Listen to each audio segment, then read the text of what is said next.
Hi అండి. Welcome to story book audio. ఈ కథ మీకు నచ్చినట్లయితే లైక్ చేయండి, షేర్ చేయండి, సబ్స్క్రైబ్ చేయండి. ఏంటి ఏమీ కనిపించలేదు, అసలు ఏం జరుగుతుందో అనుకుని సెట్టింగ్స్‌లోకి వెళ్ళి ఫోన్ అంతా చూసి పక్కన పెట్టి కోపం వస్తేనే కానీ ఆయన ఫోన్ విసరరు కదా! అసలు ఏం జరిగినట్టు అనుకొని ఫోన్ పక్కన పెట్టి సోఫాలో కూర్చుంది. పైనుంచి అదంతా చూసిన సూర్య ఊపిరి పీల్చుకొని తన రూమ్‌కి వచ్చి బెడ్ మీద పడుకున్నాడు. దివ్య మాత్రం పడుకోలేదు. సూర్యకి, ఇందుకి మధ్య ఏం జరిగిందో తెలుసుకోవాలని ఆలోచనలో పడింది. తెల్లవారింది. ఎప్పట్లానే సూర్య టిఫిన్, కాఫీ అన్నీ రెడీ చేసి దివ్య రూమ్‌కి వచ్చాడు. కానీ దివ్య తీసుకోలేదు. కోపం వచ్చి సూర్యతో గొడవ పడింది. బుజ్జి, ఎందుకు నీకు నాకు గొడవ? జరిగిందేంటో తెలుసుకోవా? ఏ తెలుసుకుని ఏం చేయాలి? నీతో కాపురం చేయాలా? ఎదురు తిరిగింది. బుజ్జి, కోపంగా అరిచాడు సూర్య. భయపడింది దివ్య. తింటావా తినవా? ఒక్క మాట చెప్పు. సూర్య కోపం చూసేసరికి దివ్య ఏమీ మాట్లాడలేదు. ఏంటి మాట్లాడావు? అతని మాటల్లో ఎక్కడలేని గంభీరం కనిపించేసరికి దివ్య టిఫిన్ ప్లేట్ తీసుకుని కూర్చుంటుంది. ఆమె తినే వరకు కూర్చుని కాఫీ తాగగానే పైకి లేచి, నువ్వు ఒంటరిగా ఇంట్లో ఉండకు. చేతికి పెట్టుకున్న వాచ్ సరిచేసుకుంటూ దివ్య ఏం మాట్లాడలేదు. ఎందుకు అన్నట్టు సూర్య వైపు ఒక చూపు చూసింది. నేను ఈవినింగ్ వచ్చేసరికి లేట్ అవుతుంది. వెళ్తే నీ ఫ్రెండ్ రూపా ఇంటికి వెళ్ళు, లేదంటే సన్నీ దగ్గరికి వెళ్ళు, సరేనా? మాట్లాడలేదు దివ్య. నా మాట విని చెప్పింది చేయి దివ్య అని సూర్య ఆమె దగ్గరికి వచ్చి హగ్ చేసుకుని నుదుటిని ముద్దు పెట్టి ఆమె తేరుకునే లోపే బయటికి నడిచాడు. దివ్యకి ఏం అర్థం కాలేదు. ఎందుకు సూర్య నైట్ నుంచి కోపంగా ఉన్నాడు అని అర్థమైంది. ఆలోచిస్తూ బయట లాన్లోకి వచ్చి చాలాసేపు కూర్చుంది. ఎప్పట్లానే గుడికి వెళ్ళి దేవుణ్ణి దండం పెట్టుకుని అక్కడే ఉన్న స్తంభాన్ని ఆనుకుని కళ్ళు మూసుకుంది. తను సూర్య జీవితంలోకి ఎలా వచ్చిందో ఏంటో అన్నీ తలుచుకుని తనలో తానే బాధపడింది. అమ్మా అంటూ అరుపు వినిపించింది. ఉలిక్కిపడి చుట్టూ చూసింది. దివ్య మెట్లు మీద కూర్చుని తల పట్టుకొని ఉంది ఆమె. అయ్యో, ఏమైందండి అంటూ కంగారుగా ఆవిడ దగ్గరికి వచ్చింది. కాలు బెణికినట్టు ఉంది అమ్మా. చూస్తే పెద్దవారిలా ఉన్నారు. మీతో పాటు ఎవరు రాలేదా? చుట్టూ చూస్తూ అడిగి ఆమె కాల్ పట్టుకొని సెట్ చేసింది దివ్య. నాకు ఎవరు ఉంటారు అమ్మా? ఉన్న బంధాలే దూరం చేసుకుని ఇప్పుడు ఒంటరిగా బ్రతుకుతున్నాను బాధపడుతూ అంది. ఏంటి అమ్మా చూస్తుంటే ఏదో బాధగా ఉన్నారు? ఏమైంది? ఏం లేదు అమ్మా. మాది అసలు ఈ ఊరు కాదు. కానీ నా మనమడు కోసం వచ్చాను. వాడు దొరికే వరకు నాకు ఈ బాధలు తప్పవు అంది. ఏం చేస్తాడు నీ మనమడు? తెలియదమ్మా. ఇప్పుడైతే పెద్ద హోదాలో ఉన్నాడు అని విన్నాను. థ్యాంక్స్ రా. కాలు నొప్పి తగ్గించి బాగానే సెట్ చేశా. నొప్పి తెలియకుండా పట్టుపట్టా అని దివ్యని బ్లెస్ చేసింది. థ్యాంక్స్ అమ్మా. ఇంతకీ మీ పేరు చెప్పలేదు. నా పేరు భ్రమరాంబ. తల్లి, పూజ చేయించుకొని వస్తాను. మా చాలా అందంగా ఉన్నావు. నిన్ను చూస్తుంటే నా మరమరాలు గుర్తొస్తుంది కంటతడుతూ అంది. మీ మనమరాలు ఎవరమ్మా? ఉందిలే, నా కొడుకు కూతురు. నా కొడుకు కూతురు కానీ ఏ లాభం? అందరినీ సర్వనాశనం చేసింది. ఖచ్చితంగా మా అందరి ఉసురు దానికి తగులుతుంది. దానికి కారణంగానే నేను అందరినీ దూరం చేసుకున్నాను. భ్రమరాంబ మాటలు విన్న దివ్య ఏదో కుటుంబ సమస్య అనుకుని ఆలోచిస్తూ ఇంటికి వెళ్ళింది.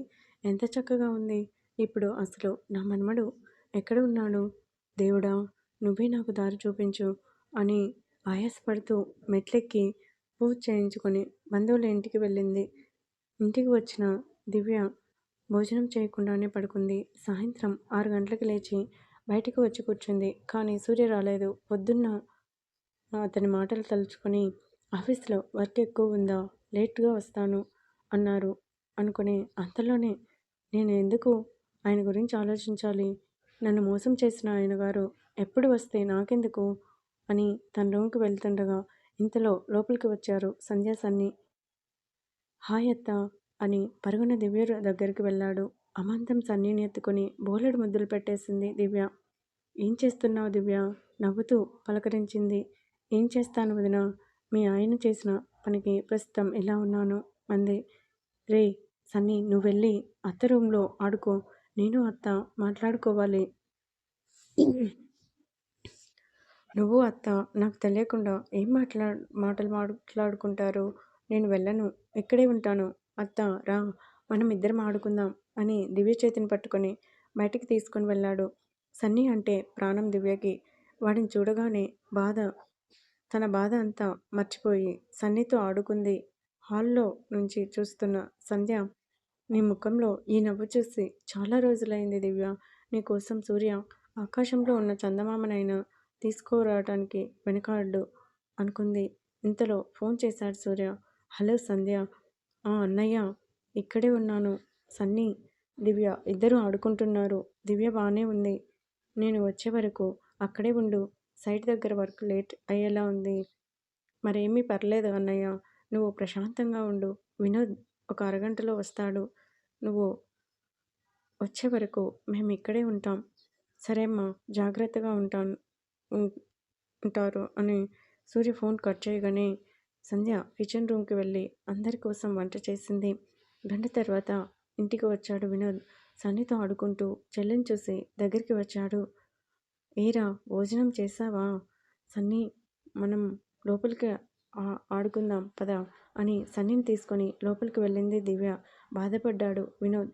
ఈ పిచ్చిదానికి నిజానిజాలు చెప్పినా అర్థం చేసుకోలేదు ఏమో అనుకుని లోపలికి వెళ్ళాడు. ఏంటి వినోద్, ఇప్పుడేనా రావటం? అవును సంధ్య. కాఫీ ఇవ్వనా? ఏం వద్దు. నువ్వు సన్నీని తీసుకొని బయటికి వెళ్ళు. నేను దివ్యతో మాట్లాడాలి అన్నాడు వినోద్.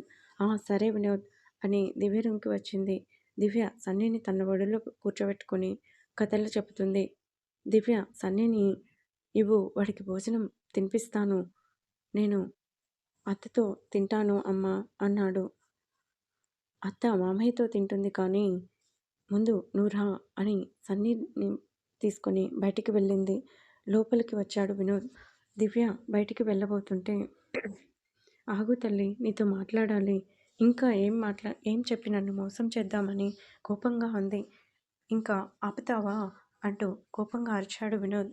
ఎప్పుడూ లేనిది తన అన్నయ్య అంత కోపంగా అరిచేసరికి విస్తుపోయింది దివ్య. చూడు, ఇందుకి సూర్యకి ఇప్పుడు ఎటువంటి సంబంధం లేదు. తన జీవితం తనదే. ఆ అమ్మాయి సూర్య లైఫ్ నుంచి వెళ్ళిపోయింది. ఇప్పుడు సూర్యకి నువ్వే ప్రపంచం. చూడు, కోట్లు పెట్టి కొన్న సూర్య లాంటి మంచి భర్తని నేను తీసుకొని రాలేను. ఎందుకంటే వాడు మచ్చలేని మహారాజే. పిచ్చిదానా, పెళ్లి చేసుకున్న విషయం దాచిపెట్టింది నేను. వాడు అయితే కాదు. వాడితో నువ్వు దూరంగా ఉంటున్నావు. నీ కోపం నువ్వు ఉంటుంది. ఈలోపు మళ్ళీ ఇందు వచ్చి సూర్య కావాలి అంటే అప్పుడు ఇలానే కోపంతో సూర్యని వదిలేస్తావా? సూటిగా అడిగాడు. నేను ఎందుకు కోపంతో వదిలేస్తాను? మరి ఇప్పుడే కోపంతో దూరంగా ఉంటున్నావు కదా! అప్పుడు కూడా దూరంగా ఉంటావు ఏమో అని. ఆయన జీవితంలోకి మళ్ళీ ఇందు ఎందుకు వస్తుంది అన్నయ్య? మరి నువ్వు సూర్యని వదిలేసి విడాకుల కోసం రూప దగ్గరికి వెళ్ళావు కదా! అందుకే అడుగుతున్నా. తన అన్నయ్య మాటలకి నోరు ఎత్తలేకపోయింది.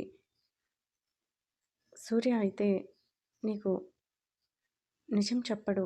కానీ నీకు చెప్తున్నాను. ఎందుకంటే నా చెల్లి కాపురం ఎప్పుడూ బాగుండాలని. సూర్య ఇందుని చేసుకున్న తర్వాత అసలు ఏం జరిగిందో తెలుసా? ఏం జరిగింది అన్నయ్య? తెలుసుకోవాలని నెపంతో తెలుసుకోవాలనే నెపంతో దివ్య అడిగింది.